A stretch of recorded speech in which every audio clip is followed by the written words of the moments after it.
Right now, Sinners is trending all over social media. The vampire-themed horror film that was released on Easter weekend has been labeled the best film of the year so far. With an almost perfect Rotten Tomatoes score and praise from critics, it's safe to say this movie is a hit. All over social media, people are excited about this movie, with many calling it exciting and a visual masterpiece. While most of the internet is praising this movie, they are failing to realize the dark message that is hidden in it. What everyone is failing to see is that this movie reveals the truth about the power of music and how it's being used for sinister reasons since the very beginning. Hey guys, I hope all is well. Welcome back to The Truth Is, where I drop new videos every other day exposing the truth. In today's episode, we will be breaking down the hidden meaning of the movie Sinners. I want to warn you that there will be spoilers ahead. Let's get right into it.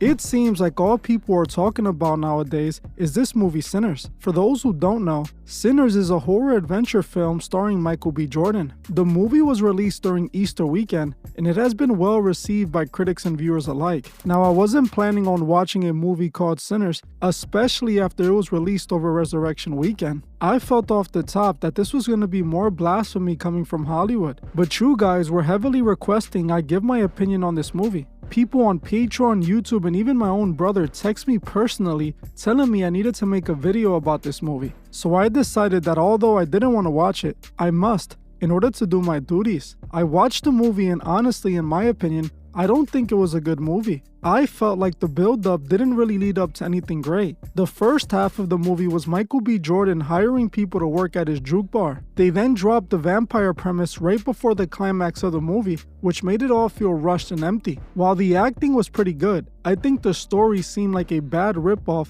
of the movie From Dusk Till Dawn. The ending was also rather pointless and left me feeling underwhelmed. It made me think that most of this hype behind this movie is just that, hype. Marketing to get people to watch this expensive movie that cost them about $100 million to produce. Now all of that is besides the point because I'm not here to review the movie. I'm here to break it down and expose its dark hidden meaning. Now right off the top, the title of the movie is already revealing. Those behind this movie titled it Sinners and decided it would be best to release this movie over Resurrection weekend. Those watching this channel know that wasn't done by coincidence. This date was strategically chosen with sinister intentions. We know that Hollywood hates Jesus. They make that clear every chance they get. This is why they made an entire movie about the devil's vampires and lost souls, sinners like they called it, and dropped it on Resurrection weekend. So after people went to church on Resurrection Day, they can go to the movies and watch their idols tell the devil's story. That alone should have kept many people from watching it. But sadly,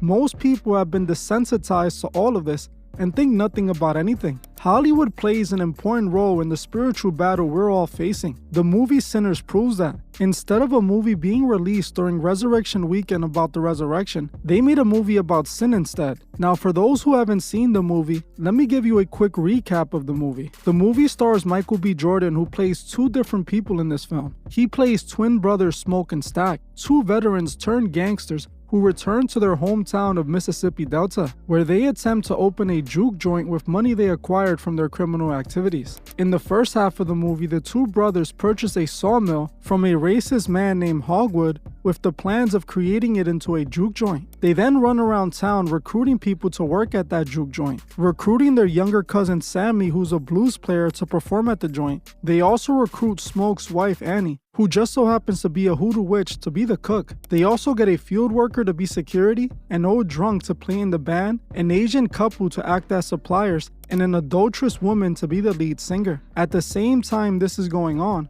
a white Irish vampire named Remick makes his appearance after he's running away from vampire hunters. While trying to escape the hunters, he knocks on a couple's door who just so happen to be racist Klansmen. The couple, although reluctant, decided to let him in. He then turns the couple into vampires. Later that night, everyone showed up to the juke joint for the opening night. This is when Sammy started playing his music and unknowingly summoned spirits from the past and the future. These spirits begin to possess those in the room, and they start becoming consumed by the music. This is when sin started to completely take over the juke joint, but the music also summoned the devil. As the music lured the vampires to the juke joint, where the vampire sees a vision of the bar burning down with everyone inside it, while Sammy has everyone in a trance. The vampire becomes interested in Sammy and tries to get inside the juke joint to capture him. The vampire attempted to get inside the place by claiming to be musicians and offering money, but due to the vampires being white, the brothers find it suspicious and refuse their entry.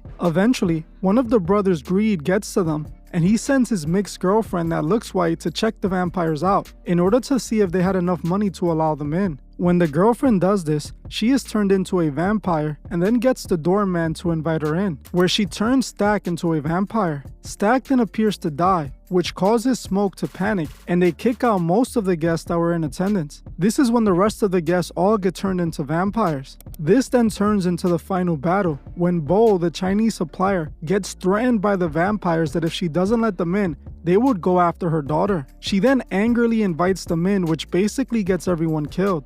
At the end, it's only Smoke and Sammy, with Sammy attempting to run away but being caught by the head vampire. He then tells Sammy why he wanted him and how his music was what lured him there, claiming that Sammy had the power to summon spirits with his music. Sammy then smashes the guitar over the vampire's head, and Smoke then stabs him with a stake in the heart. The vampire dies, and just about all the other vampires die as well. This is when Sammy returns to his father's church, and his father urges him to abandon the devil's music. But even after Sammy saw how his music was connected to evil, he still chose music over God. This was basically the whole film, and while it was just another vampire film, there was a lot of truth about the power of music and other occult references in this movie. The vampire obviously represented the devil, and making a deal with the devil, as he promised those in the bar eternal life and freedom if they chose him and let him turn them. He was a literal representation of the devil. They also show how much spiritual power music has and its close connection to sin, how it could be used against us spiritually. First thing I noticed was the incorporation of the 7 deadly sins. Each character portrayed one or several of the deadly sins. For example, like the 2 brothers. Smoke was a representation of pride,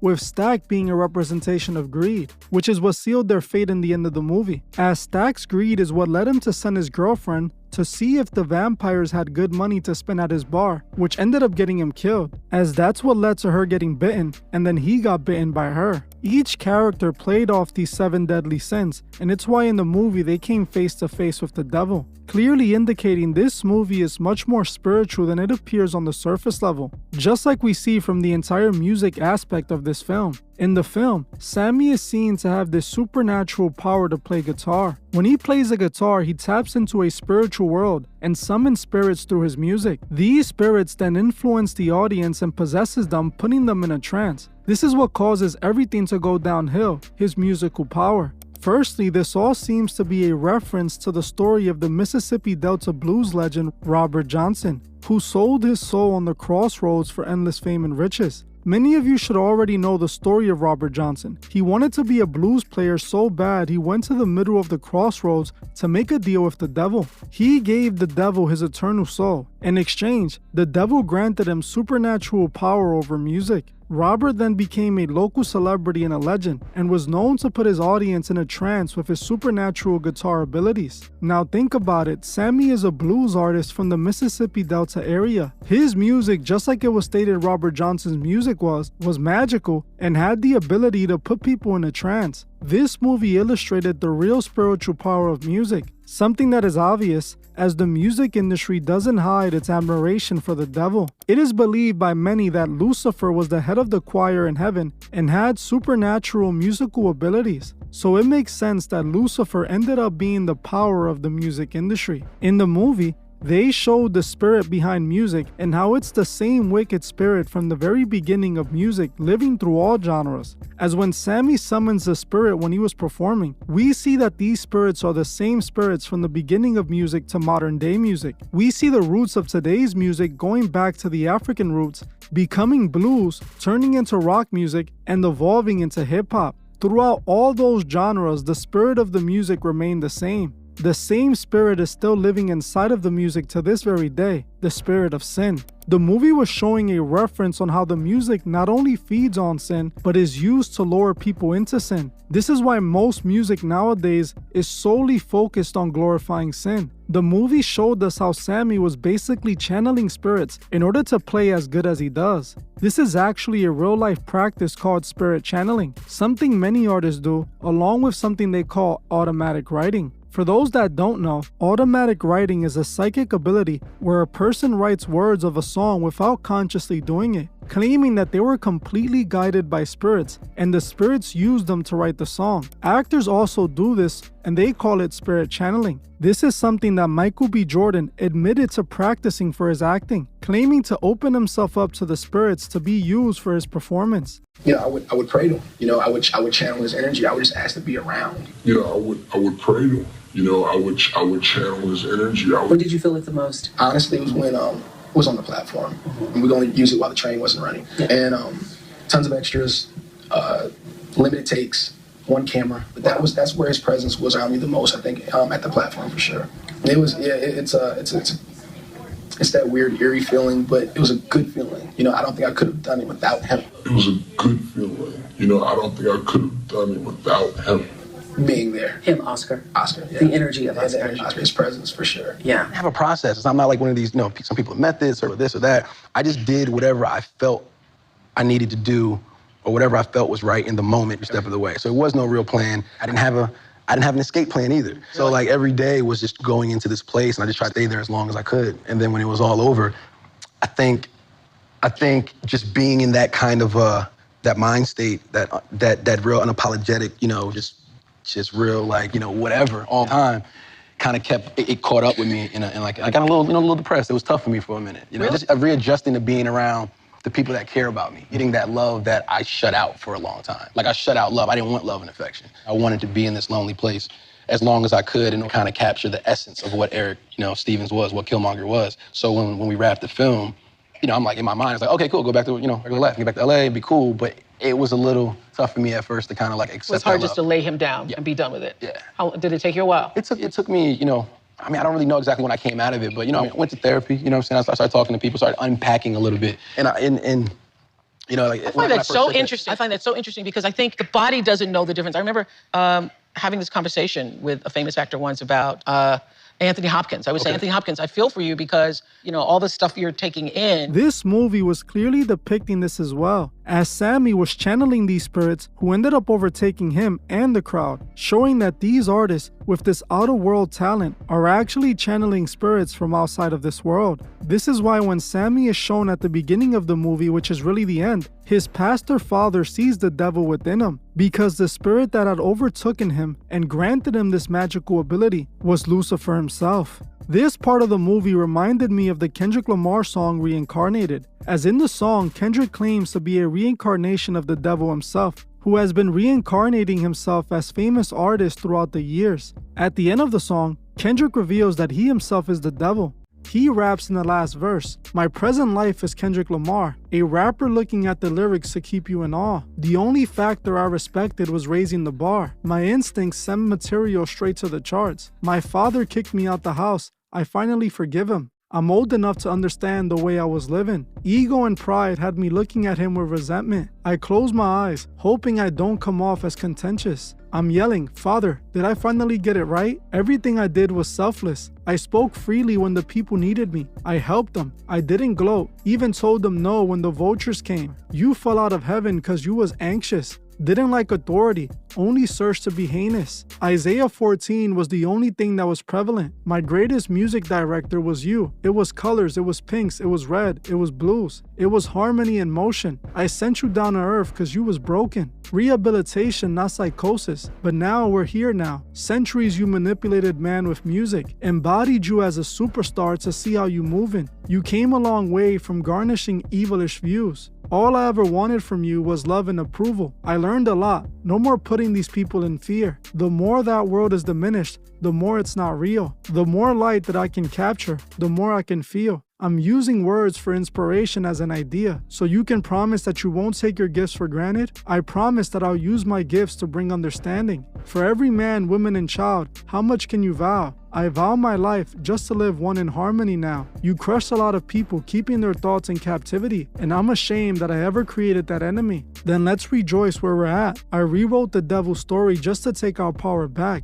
Carnated. This is essentially what this movie was revealing. The hidden spiritual power of music. It's more than just dancing and fun. It is spiritually created to consume the soul and guide away from God. This is why sometimes music affects people's mood and thought process. It is a powerful spiritual weapon which was once used to praise God in heaven and that is now used to manipulate God's people. Another thing this movie does is glorify witchcraft. In the movie, there's a scene between Smoke and Annie where the audience discovers Annie is a hoodoo witch. Annie then reveals to Smoke that the reason he was unharmed while he was in Chicago was because of the hoodoo magic charm she had made for him. At the end of the movie, Smoke actually ends up getting killed after he removes the magic hoodoo charm, proving that it was the magic keeping him alive the whole time. The movie paints hoodoo witchcraft as the good magic that saved the brothers and helped them combat the vampires. They wanted to make sure to paint hoodoo as good magic, as Hollywood loves pushing the occult onto the viewers.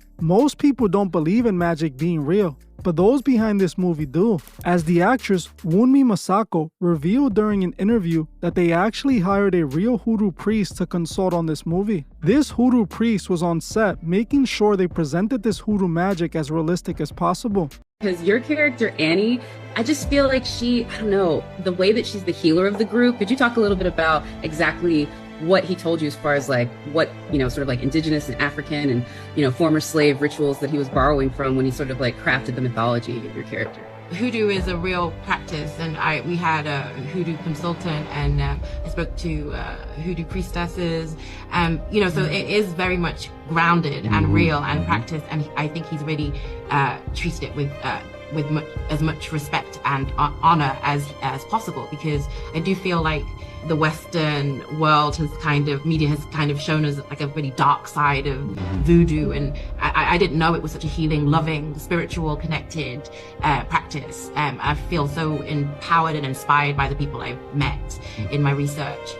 So yeah, she's very real, and that practice is very real, I guess. As you heard for yourself, they made sure to incorporate a real hoodoo priest so they can get as real to the magic as possible. This movie was showing real instances of hoodoo magic that people watched on Resurrection Weekend. Some people even watching it on Resurrection Day, the very day we're supposed to be celebrating and honoring Christ's sacrifice for our sins. This movie was nothing but more occult propaganda for the masses. And honestly, the movie is getting way more praise than it deserves because the machine wants this movie pushed. They want you to see the movie not only for them to make money, but for the very dark spiritual reason, as they love to hide the truth in plain sight and further desensitize the masses to these occult concepts. If you haven't seen this movie, I honestly don't recommend watching it, as it not only glorifies evil and sin, but it just isn't as good as they're trying to convince you it is. All of this social media created hype is paid for, just to get you to go to the movies and watch it. Most people are going to say it's good simply because others are. That's exactly what these executives are hoping for. More people walking into movie theaters to watch this occult propaganda. Honestly, don't fall for the hype. There is better ways to spend 2 hours of your time. Our soul isn't something to play with. We have to remember that every day we wake up, our souls are at stake. We must also remember to help those who can't see the truth find the truth. Well, that's it for this video. I want to thank you all for watching, and I'll see you guys in the next one.